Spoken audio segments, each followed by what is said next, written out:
Kanitha-ini wa AIC Milimani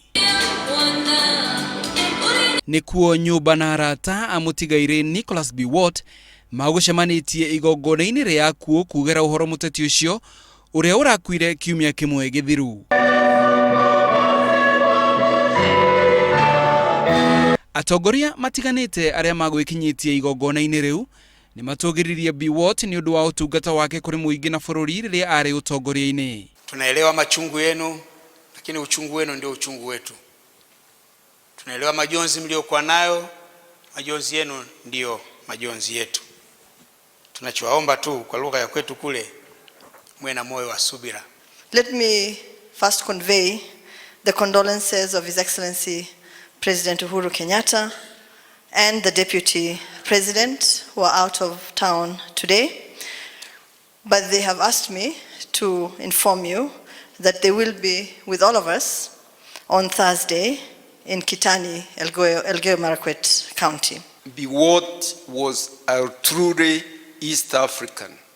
Somebody said here he didn't see the tribal divide, but he was a true East African. In the disability fraternity at large, the death of Honorable Biwott is of immense loss. Andu a nyumba yake matongoretio ni mutumia wake Hani Biwott makiuga gikuo giake ni igutha inene kuri nyumba yao. He was a humble man, and as a humble man, Kenya will remember him, and I hope forever appreciate him. I learned so much from you. The way you simplified complex issues and found solutions where none seemed to exist. But you taught me to value discipline and focus, which you taught by example. And when I wasn't receptive to his ideas, or when I thought I knew better, he would always tell me, fuata yangu.